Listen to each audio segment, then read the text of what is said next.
And I always tell people the most powerful question you can ask, the thing that you like least in your life, is, why are you here?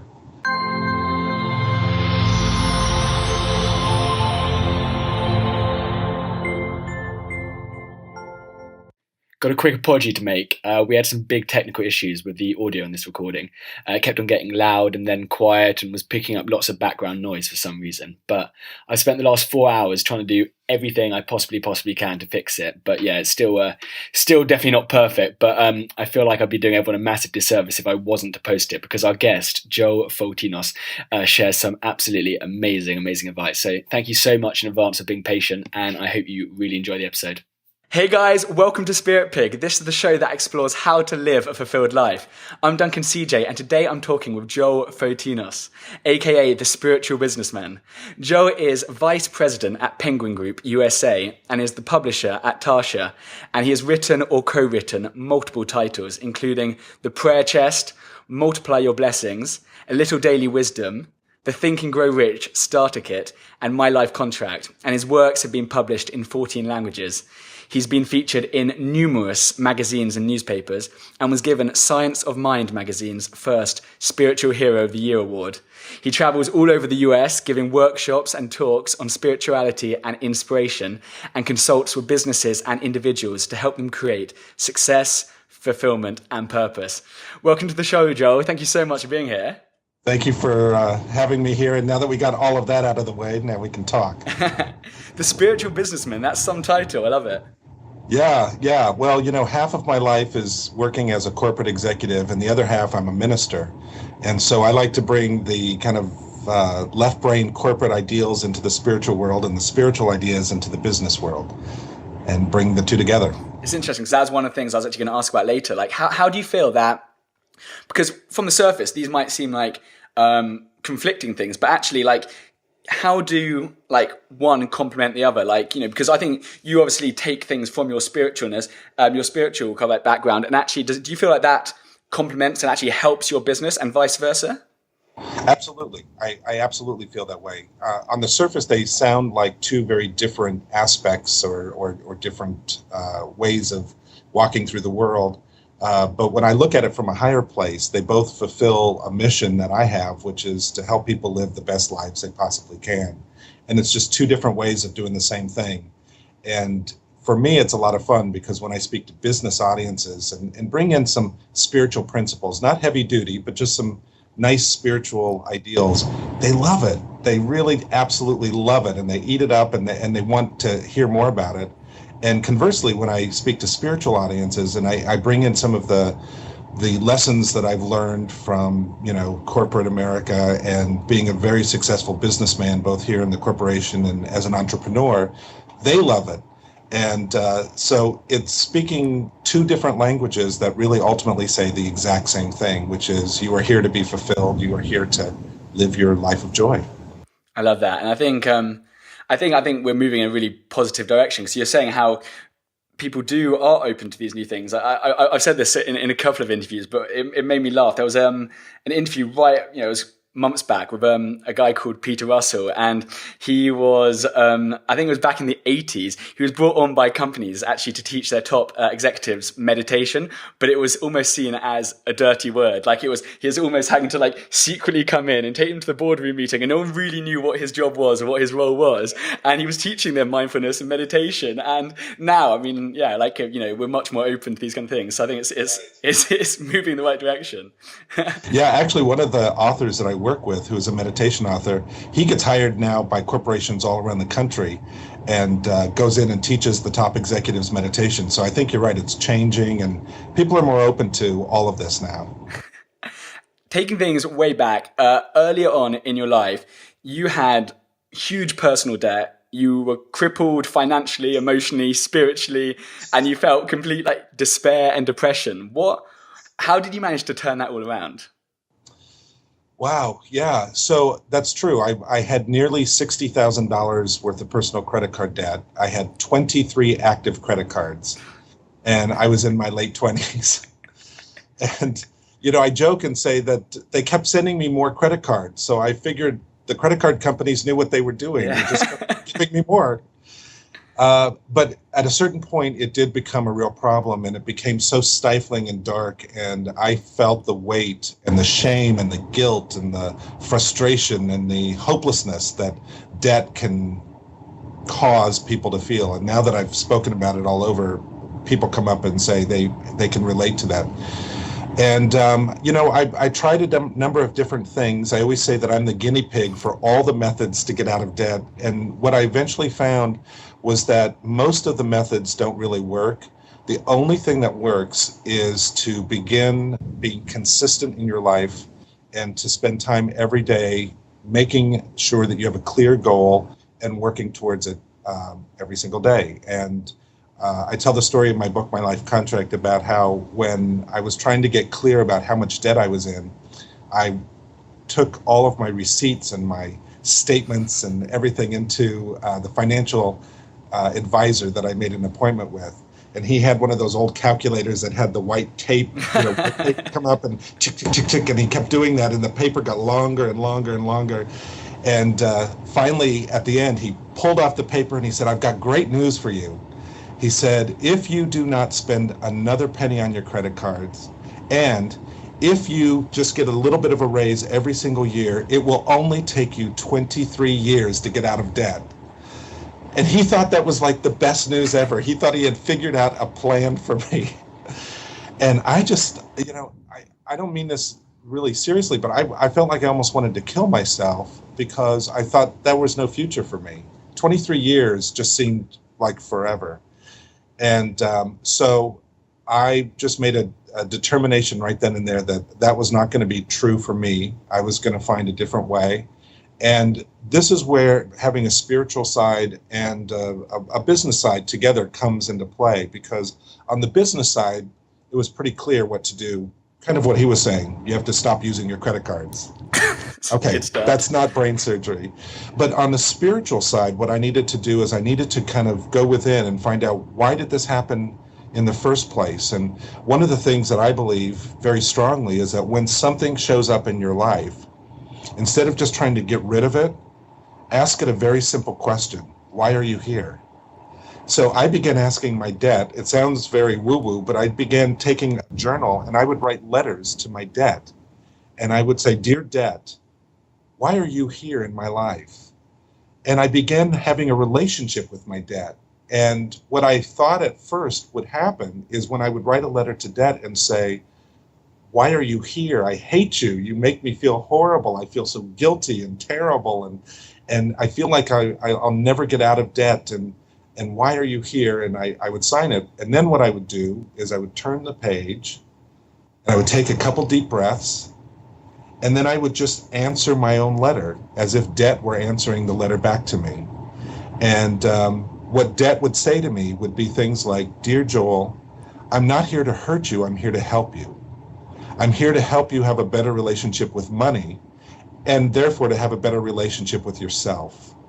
And it began a relationship that I had with money that ended up turning me from having a very dysfunctional relationship to having a very healthy, wonderful relationship.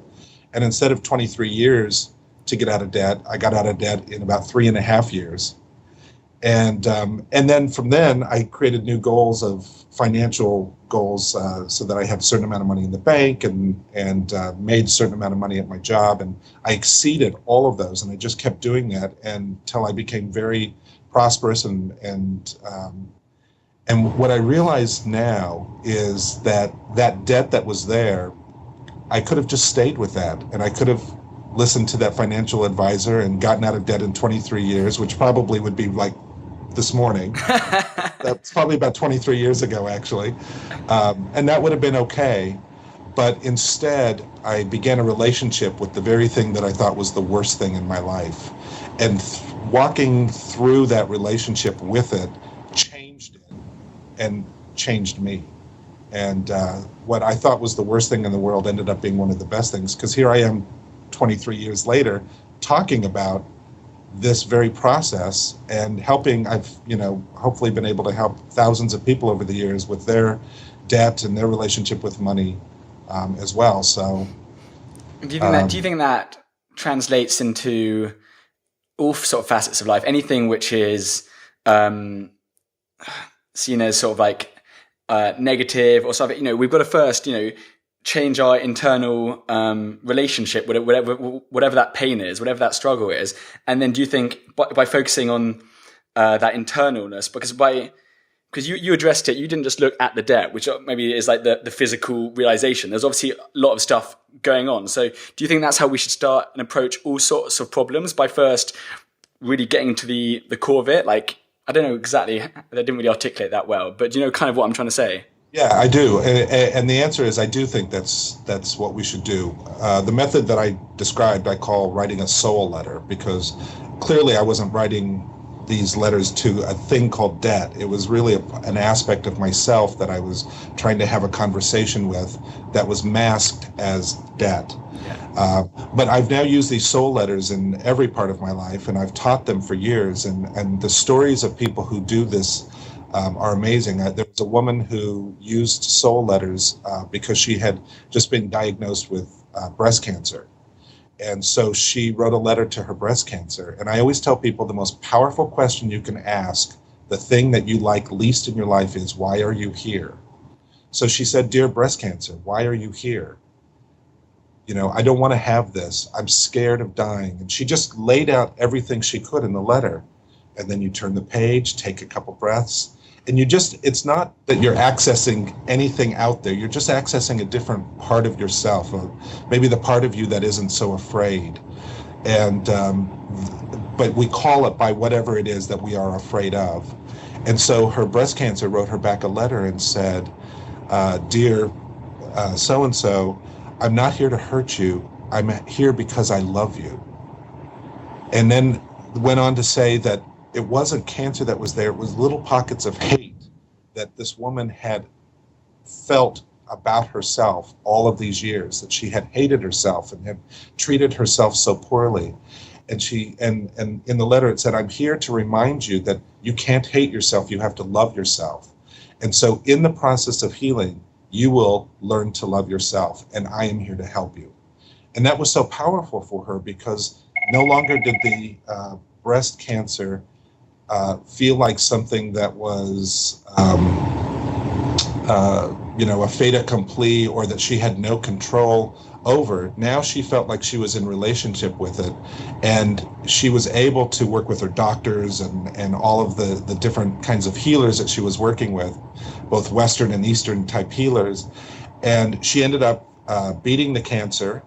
And in the process of doing it, she really did learn to love herself.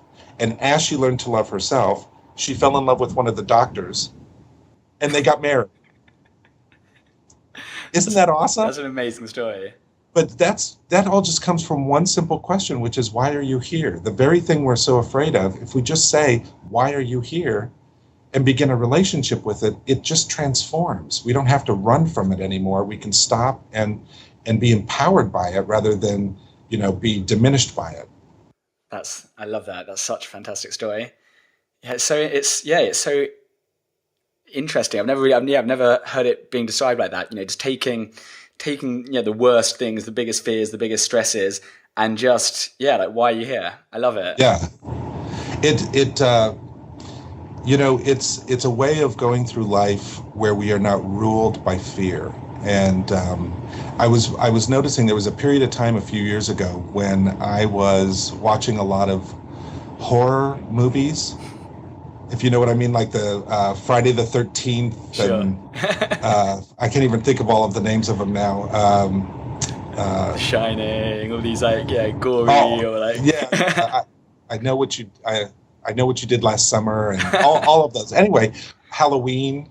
And I was watching them, and I wasn't even sure why I was watching them. And I thought, what is it in these movies that is speaking to me right now? And one thing I noticed in those movies is that for the first 2/3 of the movie, all the people in the movie are scared to death of the thing that's trying to kill them. And so they're running from that thing, and they're trying to hide, and the thing that they're trying to hide from always shows up. It's always right behind them or right behind the door. But in every single one of those movies, a point happens where they think, I can't live this way anymore, and they turn around, and instead of being hunted by the thing that they're afraid of, they start trying to hunt and find that thing, whether it's Freddy or the boogeyman in any of those movies. And the minute that they turn around and try to find the thing that has been finding them, it shifts the whole movie, and of course they end up winning at the end of the movie. And I thought, that's what this is we are so afraid of the things, of certain things in our life, and when we're afraid of them, it's like they are chasing us. It's like that they are always right where we are, and we think we've escaped them using maybe alcohol or shopping, or for me, credit cards, or sex, or this or that, or watching TV, or spending hours on the computer. And we think we've got a handle on it, and yet it always pops up right there, and it's always there. So when we get active and turn around and say, no, you're not going to hunt me anymore, I'm now going to look for you, then suddenly we are not ruled by it. We are taking control of our life, and being empowered. And it always changes things. Why are you here is such a great question. That's fantastic. And energy follows action. Why is just, I know that's an idea and a phrase which is, which is important to you. Like, why is just starting so important? Even if we've got no idea what's going on, energy follows action. Why is that so important? Because it's the formula for life. And I was one of those people for many years that tried to live the other way. I kept saying to myself, I will do better as soon as I have more money. I will be more charitable as soon as I pay off my debt. I will do this as soon as that happens. And what ended up happening is nothing happened. I stayed stuck. I kept not moving. And then I recognized that the things that I wanted to happen couldn't happen until I was actually in action. So I had to begin by taking action, and as soon as I took action, the whole energy of the situation changed completely. And I see that both on the spiritual side, just what we've been talking about, once we take action, even by asking the thing that we're afraid of, why are you here? That's taking action and changing things. But I also see it on the business side, that if there's a business problem, we have to turn around and begin to affect the situation rather than wait for things to change first. It just is a very powerful formula. So whenever anybody is stuck, I always ask them, what action can you take today? And by taking that action today, you are literally changing the whole situation. Now, over the last, and they can be little actions, little baby steps. Yeah, I mean, you mentioned it was like, if you want to, you certainly want to just get more healthy, then just start by having just a glass of water. It's just, it doesn't matter. It's just you're getting the balls of motion just in action. You want to do a marathon. Just put your trainers on, then take them off. It doesn't matter. You put your trainers on. You're one step closer. That's right. And then once you do it the first time, it's easier to do it the second time. And then once you do it a second time, it just keeps getting easier and easier to stay in that new habit of it. So really, there are so many people who come to my talks or workshops, and they say that they feel stuck in life. And the first thing I have them do is I always say, see that chair right there? Go sit down and write down 10 things you could do today, and then come back to me. And so they'll do that, come back, and I'll say, okay, pick 3 and go do them right now. And they circle the 3, and then they go off and do them. And then I usually get emails later saying, that was like magic. And it's not like magic. It's just them now creating a different energy by taking action. Yeah. And over the last 20 or 30 years, I mean, you've said you've read literally thousands of self-help books. You've attended hundreds of motivational workshops, lectures, and I think you've been to every kind of self-improvement organization there is, 12 Steps, Weight Watchers, and countless others. And you realize actually there's a formula, isn't there, behind all of these, a simple sort of map to how life works. Could you maybe just elaborate on what you mean by that? Sure, yeah. What I noticed is that underneath all of these things, there is a little map, and it's very simple and very clear. And once you see what the map is, you'll see it in every single thing that in any kind of self-help or improvement philosophy or program. And the map is simply, I have, it's in the book, I have a map, a picture, and it's a triangle. And at the top of the triangle is the goal that you want, or the you want to be. And then at one end of the triangle at the bottom is you now, and the other end is life. And what I say is that when you want something, you and life work together to get it. And by doing that, you enter into a contract with life to get the thing that it is that you want. And like any contract, I'm a businessman, so I deal with contracts all day long. And like any contract, there are things that you need to do, and there are things that life will do. And the things that we need to do are very simple. I identified 6 very simple things that we need to do, and then life has 2 very simple things that it does. And so if you want, I'll go over quickly the 6 things. Absolutely, that'd be lovely. Yeah. So the things that we need to do. So say you have a goal. For me, maybe originally my goal was to go from nearly $60,000 worth of debt to 0. So my goal was zero debt. So the 6 things are, number 1, get clear about where you're starting from. And so for me, that was about going to the financial advisor, having him say, this is exactly how much debt that you have. And it brought clarity for me, so I knew exactly where I was beginning from. The second thing is to get clear about what it is that you want.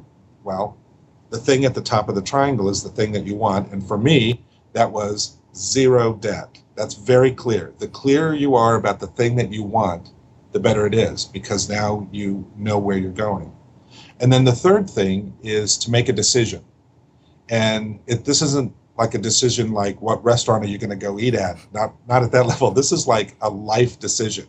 You know, are you going to really pursue this thing or not? And it's those moments when you get really clear with yourself, and you have that kind of what they say, a come to Jesus talk with yourself, and you say, this is it, I'm going to do this. And then once you do make a decision that yes, you're going to do it, the first thing you have to do is take action immediately. So for me, once I said, yes, I can't live this way anymore, I have to get out of debt, I'm going to decide to do it. The first thing I did was cut up my 23 credit cards. That was a horrible night. I was painful. I had some glasses of wine to help me through it. I ended up cutting up all the credit cards, and then I was so forlorn about that I ended up putting them all together and taping them all on pages of notebooks. And I still have that notebook to this day, by the way, but I didn't use them from that point forward. So that was my take action immediately, was cut up my credit cards and stop using them. Then the next thing, the 5th thing, is what I call C and P, the letter C and the letter P. C means consistent, and P means persistent. So consistent means every single day. Persistent means especially the days you don't want to. So for me, at that goal, being consistent meant not using my credit cards every single day. And persistent means that there were days that I would try to rationalize and say, well, you know what, I really need this, and I don't have enough cash, and I would just try to rationalize it, but I had to be persistent. So consistent and persistent, C and P, that's really the key ingredient for everything. And then the 6th thing is what I call strive for excellence. So you just keep trying to be better at this practice or what it is that you're trying to go to than you were the day before. You just do the best you can every day. You don't have to try to be perfect, because perfect, what is perfect? Yeah. But excellent, we all know what is excellent for ourselves to do. So that's on our side of the contract. So that's how it looked for me when I was trying to get out of debt. But for Weight Watchers, for instance, now you can see how it works for that. The first thing is get clear where you are. So when you go to a Weight Watchers meeting, the first thing you do is step on a scale. That's where you are at. The second thing is get clear about what you want. In Weight Watchers, what they do is they give you a goal, and they tell you that you have 13 weeks to accomplish this goal. And it's, I think, losing 10% of your body weight. So if you start at this, they say this is your goal for the next 13 weeks. So it's a very clear number. The third is make a decision. Am I going to do this, or am I not going to do this? Am I going to stay? Am I not going to stay? So if you say, yes, I'm going to do this, then the 4th thing is take action immediately. Well, that means you have to eat within the guidelines that Weight Watchers puts out. You get a certain number of points, and the food all have points. So you start using that program. C and P is the fifth thing, being consistent and persistent, which means every single day you eat in the program that they set out for you. Some days are really, really hard. That's the persistent part. And then six, strive for excellence. Maybe today I used all my points and went over by two extra. So tomorrow I'm going to try to be even better and just stay within my points and be excellent. So if you do it with AA, you can see the same six steps. Look at any program and you will see those are the six steps underneath all of them.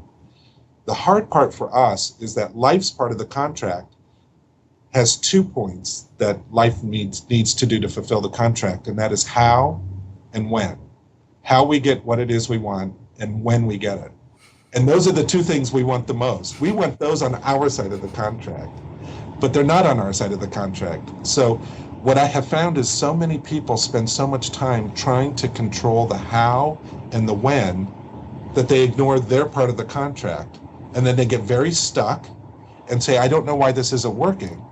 And as I talk to them, they'll say, well, I was doing my side of the contract, but I didn't see how it was going to come to me. I didn't see how my thing was going to come to me. Right, because how is not your responsibility. Back then when I had all that debt and he said that it was going to take 23 years to get out of debt, I didn't see how I could get out of debt any faster than that because he had a clear plan. But when I began to just focus on the things that are my part of the contract with life to get out of debt, how took care of itself, and instead of 23 years, it was 3.5 years. So that's very simple, and I go into more detail in the book, of course, about each one of these things, but very simply put, that's how I have seen life seems to work for us. If we just stay focused on the things that are ours to do, and let life take care of what it's to do, then in that way we are working with life to get the thing that it is that we want. That's absolutely fascinating. I love that. You're right, because every time we always, when things, it's not happening fast enough or this or that, we're stressing about responsibility which isn't ours. Just focus, these are our jobs, 6 steps, focus on them, let life take care of its bit, and then, interesting. And the funny thing is, when we let go of the how and the how will absolutely amaze us, and the when will always be faster than we think. But if we focus on the how and the when, it becomes very elusive. It's like, I can't see how this is going to happen, or, well, as you said, it's not happening fast enough. And the minute we get into that, we're not in our side of the contract anymore. Now we're messing with life's side of the contract. I love that. I read your answer to an interview question, which on another interview, which I found really, really interesting. I think a lot of us could learn a lot from it. You were asked, how do you manage to fit it all in? Being corporate executive, author, active minister, you travel all around the place, you're a family man. How do you manage to fit it all in? And you said that you don't view these things as separate things, but all aspects of the same thing. Could you elaborate on that? Yeah, that actually came from, there was a period of my life when I had so many things on my plate. Actually, I had so many plates. It wasn't even just one plate. I had all these plates, and I was feeling a lot of anxiety. I was feeling like I had so much to do, and I was under pressure. And again, I just wrote a letter, a soul letter, and I said, why is all this stuff here? I love all of it, but there's so much of it that it feels like it's, there's a lot of weight here. So I wrote a letter, and the soul letter, and the answer back came to me was, you're not doing a lot of different things. You're only doing one thing. And that shifted everything for me because I realized that was true. All of those things that I was doing were really aspects of the same one thing, which is just showing up, trying to live the most authentic life I can and helping others to do the same. And so as soon as I had that shift of perception about this, suddenly it didn't seem like a burden at all because I wasn't doing all of these things. I was only doing one thing all day long. And it became such a joy to do all of it. Yeah, I love it. And do you think it's important just to, with that clarity, then it's, once you know that sort of the why, the driving force, the energy behind everything, then you can probably clearly quite see that Yep, these are all the same things. If something isn't the same thing, then it's probably, once you're very crystal clear on your why, then it's probably quite clear when there is something which doesn't fit into that, and then you let that one go. But then, yeah, it probably creates a lot of clarity, which I think is really fascinating. It does, and it also gets rid of the constrictions of things that you can't do because you don't have enough time for it. Now, if all I want to do all day long is help people fulfill their life and fulfill my own life, it doesn't matter the form that comes in. It could be in a conversation with somebody on the subway, and I'm fulfilling it in the exact same way as I am being at a budget meeting here, because I know that the budget meeting is not a budget meeting. It's a way of financing books that are going to change people's lives. And so everything is about shifting the perspective so that you see it from a higher point of view, I think. Yeah, I think that's absolutely brilliant. What does a fulfilled life mean to you? For me, a fulfilled life, I would say for me, a fulfilled life means a life of freedom. Thomas Merton, the Christian mystic, once said something where somebody asked him about happiness, and he said, "The question, am I happy, is the wrong question."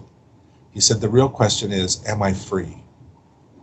And I have spent years thinking about that one question, am I free? And finding what I'm not free from, and trying to have a relationship with those things so that I'm no longer bound by them or running from them, but instead I can be free from them.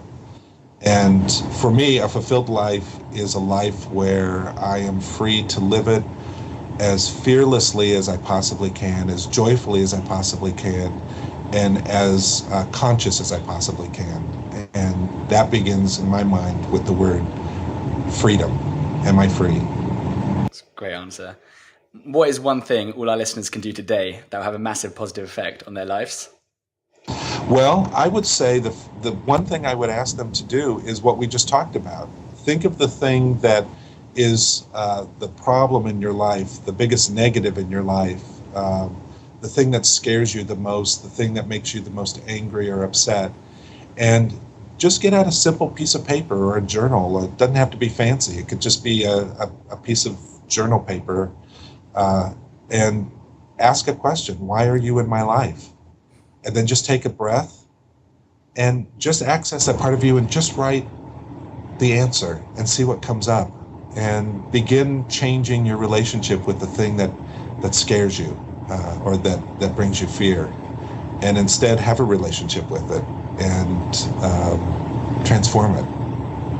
And are there any books or resources which have changed or had a big impact on you? Yes, I would say some of the books that have had a big impact on me were a book called Think and Grow Rich by Napoleon Hill, which really was not so much about thinking or riches, it was about growing. And that was a book that on the surface people think it's a book about making millions of dollars, but actually what it is it's a book about pursuing your passions. And in the pursuit of your passions, life will support you and you will be remunerated in many ways through that pursuit. So that book had a big influence on me. The books by Thomas Merton always have a big influence on me, and a book called The Science of Mind by Ernest Holmes also, to help me learn how to think differently so that I can see things from a higher perspective. Last but not least, how can people stay in touch, find out more about you and your work? Oh, that's so great. They can go to my website, which is joelfotinos.com, JoelFotinos.com. And there's a contact page. Joel, this was absolutely fascinating. I really, really enjoyed this conversation. Thank you so, so much. Thank you, Duncan. I appreciate it so much.